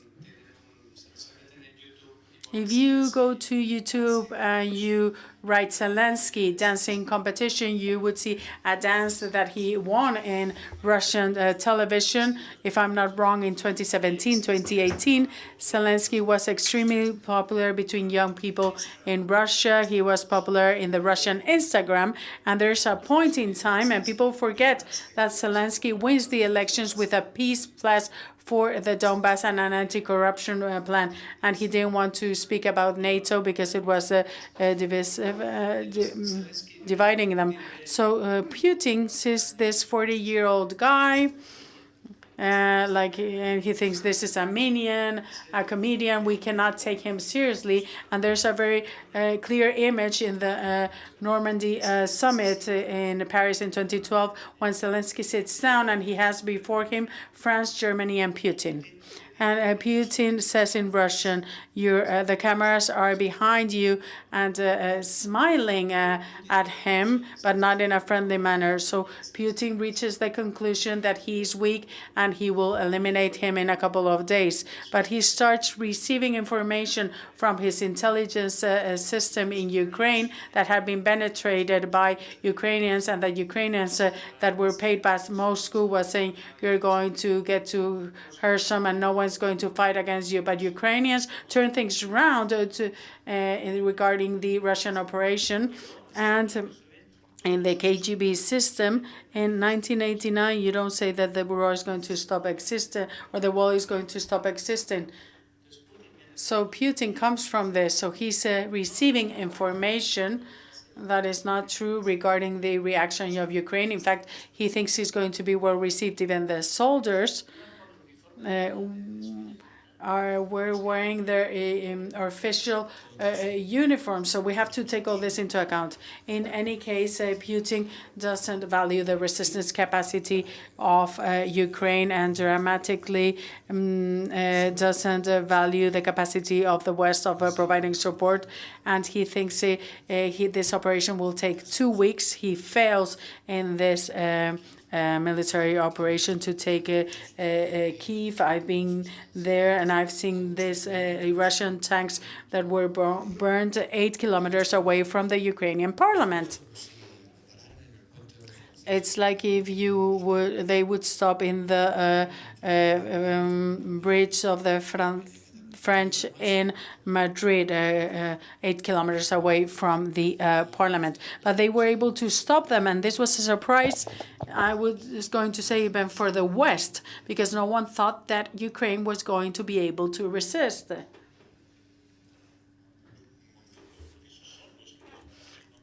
These are the people that are able to fight against this operation, and others that destroy the different tanks. So they weren't the more operational troops, but they were also to fight against those that were coming from Belarus.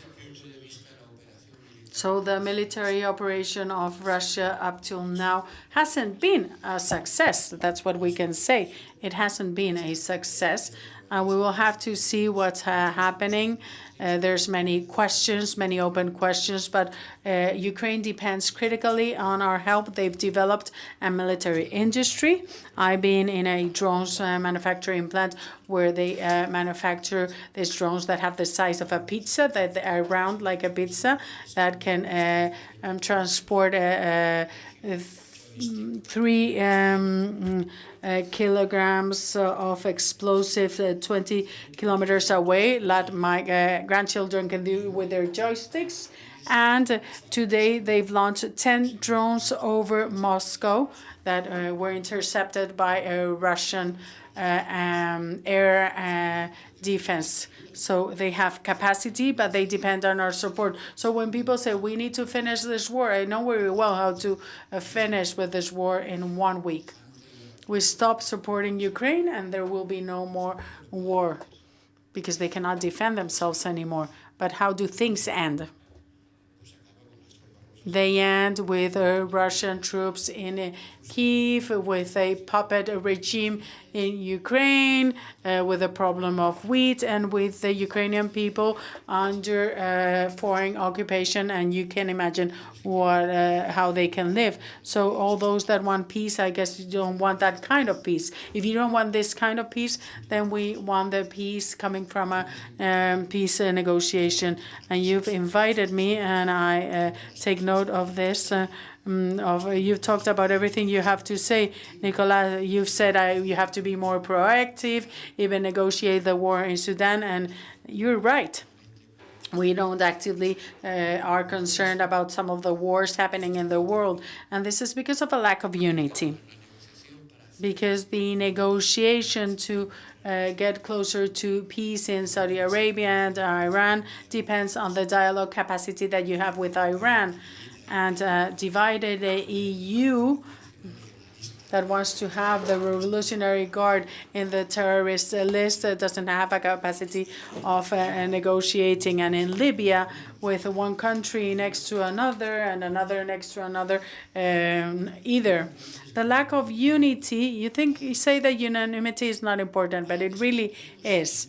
I have 6 billion euros.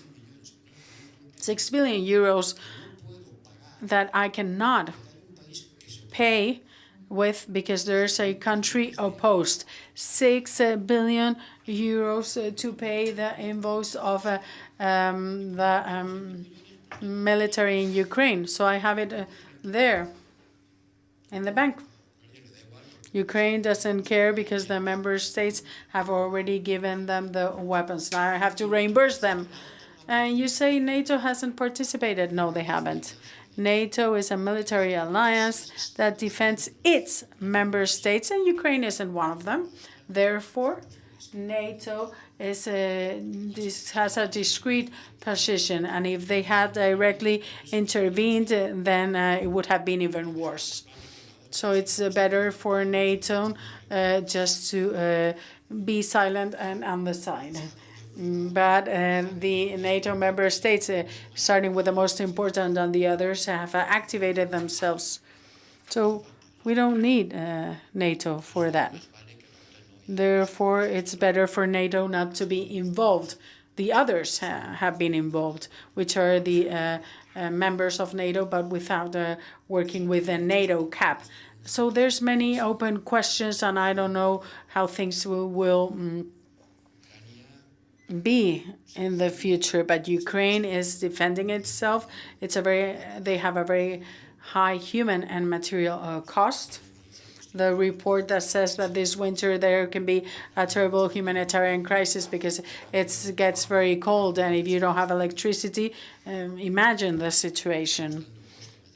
So the human cost is very high for both Ukraine and also Russia.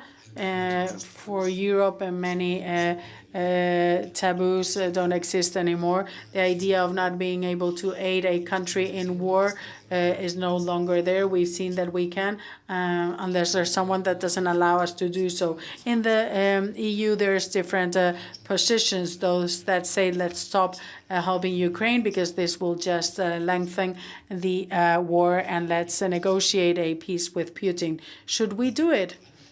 I don't think that there is a lack of will, but I do feel there is a lack of perspective. Nothing will happen before the American elections. We're waiting to see who will be in the White House and what they want to achieve or what their position is. Sí, esto es una noticia. Yes, this is a news that we need to incorporate in the equation. In any case, I give you now some time to discuss, knowing this is a very complex issue. It's always been so. But those that say, no, we shouldn't have supported Ukraine. If we wouldn't have supported them, the war would have ended. Of course it would have ended. Of course it would have. It would have in the situation that I mentioned before. So my question is, for those that preach peace full of goodwill and say we should never have done this, what should we have done? Not 5 years ago. Sí, yo sé que hay cola en los consulados rusos para ir a pasar. Yes, everyone wants to get their visa to spend their holidays in Moscow. What should we have done? Should we have said to Ukraine, like in 2014, we're sorry. You know, we won't be helping you because this is just too much of a mess. And I did exactly the opposite, and I take my responsibility because I took the phone and I called all the ministers and I said, this that we have that is useful to purchase boots for Somalian soldiers, can this be used to support our partner, Ukraine? We've invested 14 billion in developing their democratic system. Don't tell me we will be publishing statements saying we're very concerned. But yes, we're concerned, but are we doing anything about it? And that was the response. The response was yes. And now we've spent a big amount of money.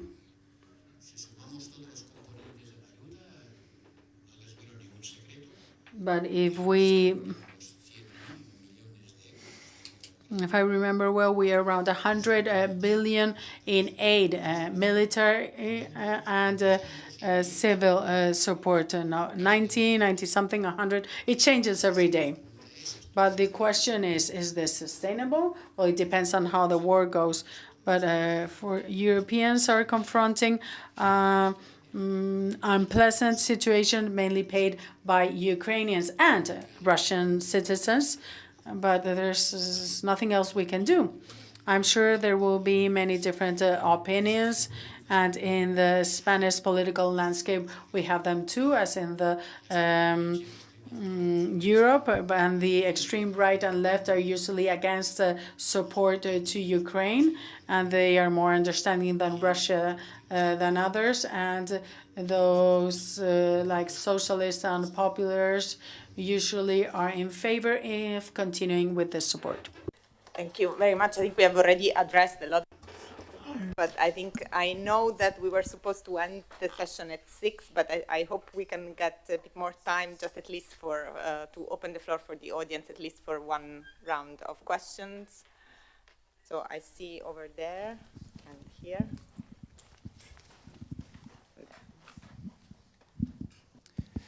Muchas gracias por la Thank you for this great discussion. Maybe it's a bit too early to project ourselves in the sceneries after the negotiation, but we have been talking about having Russia in the security European order. Russia has always been present in this European security equation. How can you project how can be Russia after this negotiation? Could be Finlandization of Ukraine, or Ukraine could be a part of Europe with a development of this defense pillar. Would it be acceptable for Russia? And how ends our future relationship with the Russian Federation? A Russia that will be a part of this equation of European security. Have we been able to respond to the Russian issue? I have the feeling that we do not know really how to act with Russia when we have to address our integration project, and what are we going to do about that? At the front.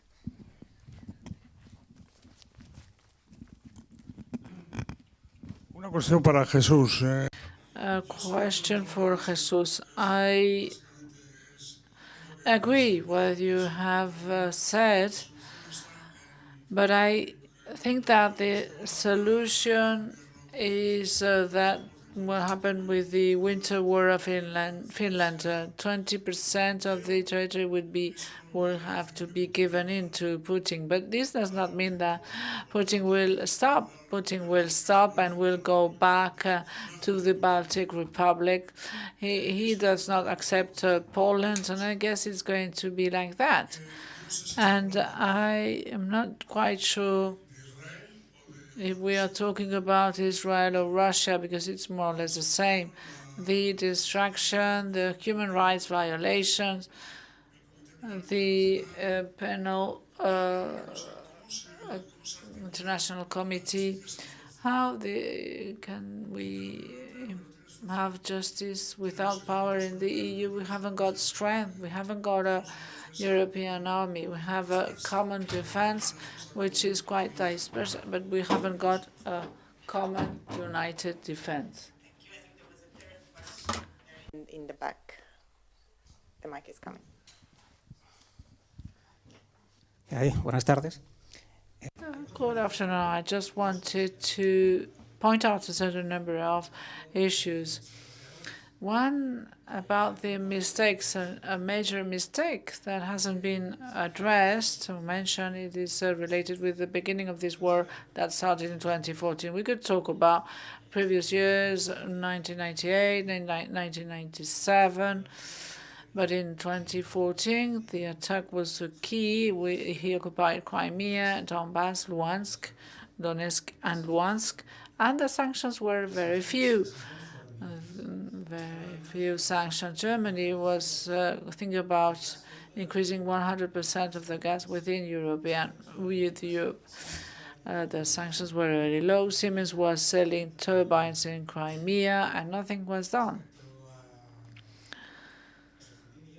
As respect to those 100 billions of debt, I would think they are alone. We can see the great amount of lobbies, American lobbies and European lobbies that are going to Ukraine. I don't think it is a fruit of the goodwill. They're going there because they're buying the country. I have been there.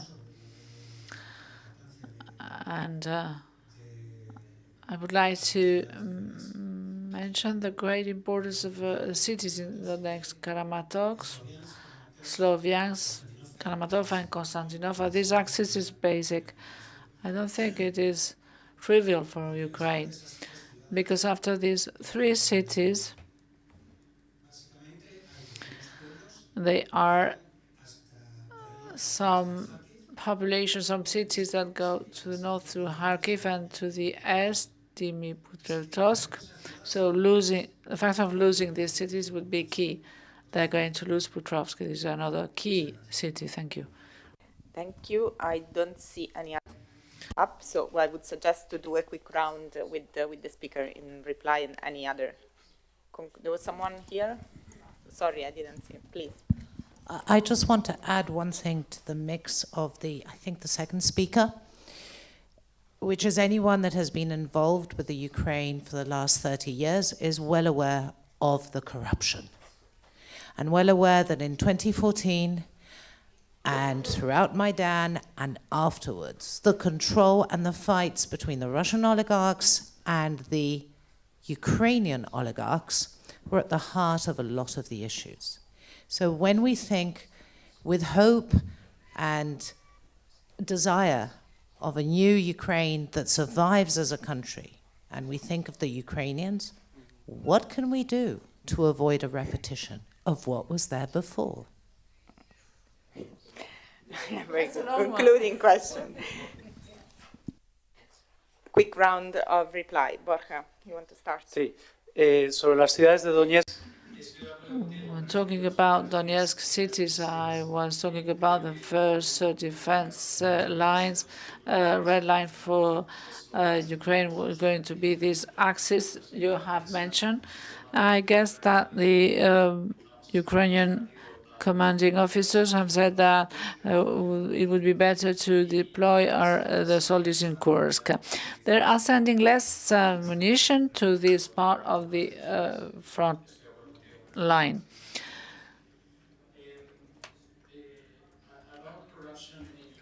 Listen, I'm Spanish. Wherever I go. Vale. Pues.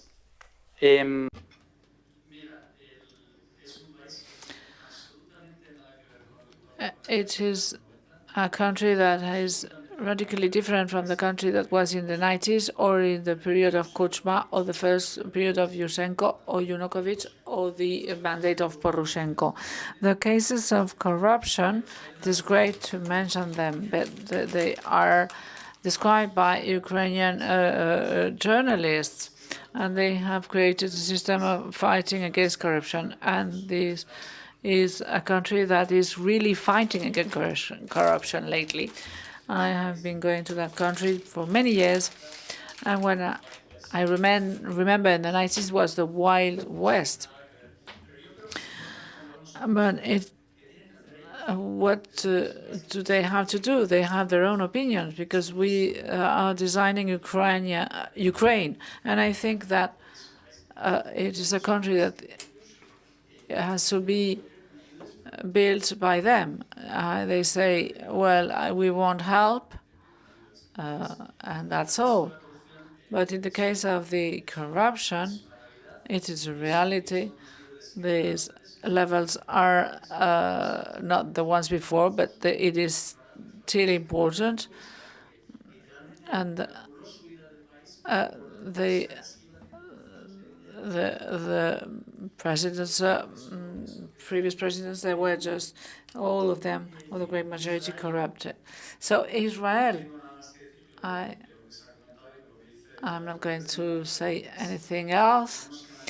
We have to have the same standard, and we have to defend and we have to condemn the violations of the human rights. But there are some countries in Europe that have some links with Israel, so it's much more complex. But I agree, and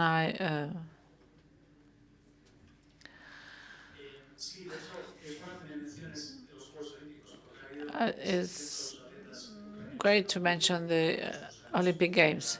A lot of Ukrainians haven't been going because they have died. They have had a very small delegation because there have been a lot of casualties. We have mentioned the Finlandization. Finland is in the NATO already. We don't talk about Finlandization. And a neutral country, as it is Finland, has been knocking on the door of NATO. When Russia is going to invade Crimea in 2012, the Russia ultranationalist says that they did not want, so they had to close the parliament for them to vote.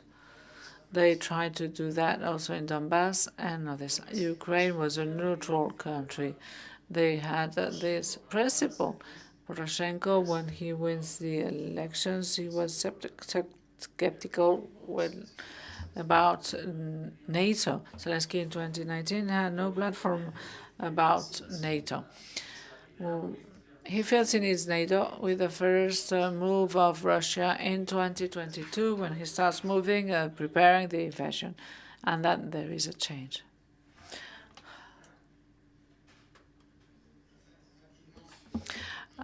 I will make short. Putin is not going to stop, but we have to differentiate what is a part of the EU. The Soviet Union.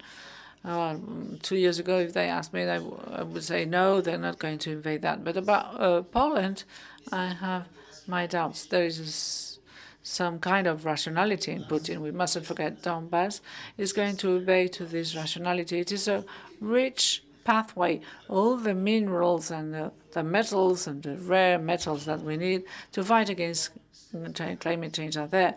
And if he occupies the area near the shore, he has stocks of oil and minerals that are going to strengthen the power of Russia. That's why they have this clear national interest, domestic interest there. But I'm not quite sure what is the price to pay for Putin to get out of Donbass. I'm not quite sure he will leave Donbass. This is a quite rich land, and not so rich as the one in the west, but it has all those minerals and metals, rare metals. So, and another remark about 2014. This is a mistake we have forgotten. We, of course, had some sanctions, but they were quite small sanctions.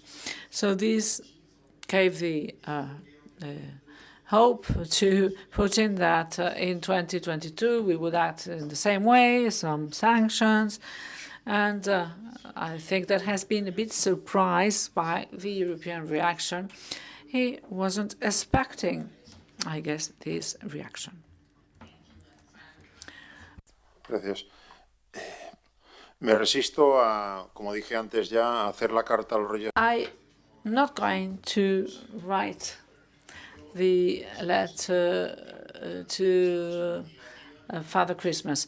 I don't know. Maybe we will reach the moment that we feel that we have to sit down and at the same table and negotiate. But what it is quite clear, and I've mentioned that, we have to find a place for Russia and Europe. How can we restore this situation? There was in the past a greater proximity to Russia. How can we integrate Russia in the European in Europe? When he asked the invitation to Europe, how can we deal with this country? The European Union would be digested by the Russia. So that's why we have those leaders to decide to find a way to have Russia in the European order. Otherwise, it would be quite dangerous. About the fact of stopping, if 2 weeks after the invasion, there was an article that I published in the El País putting the master of mistakes.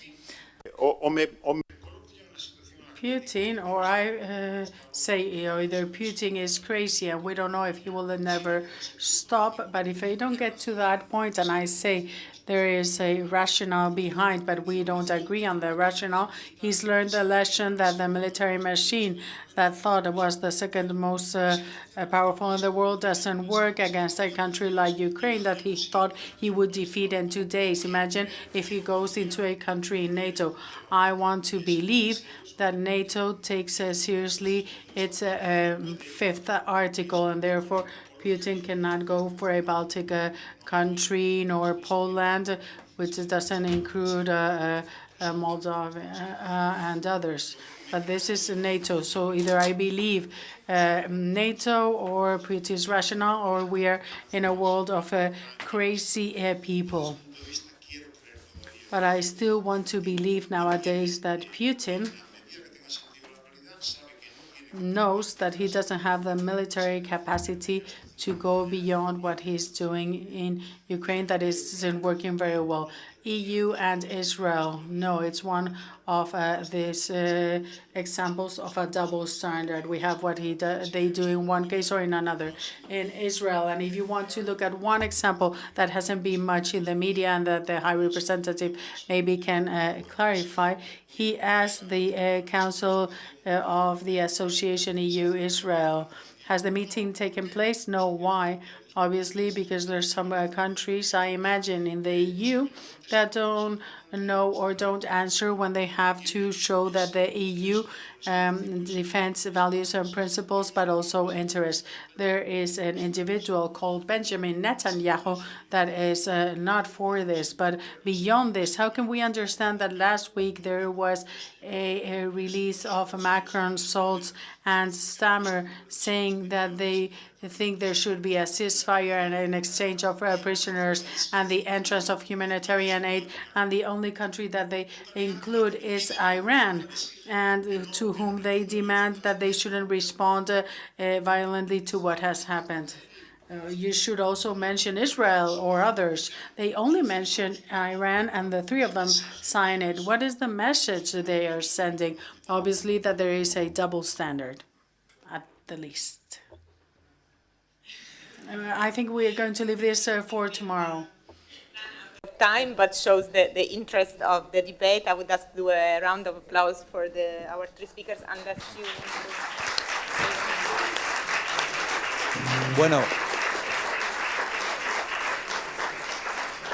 Bueno, Pues mañana estamos convocados para seguir aburriéndonos sobre Israel, que no interesa a nadie, claro.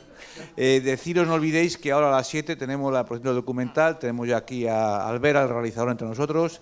Es en el Paranifo, en Caballerizas, ¿de acuerdo? O sea que nos vemos...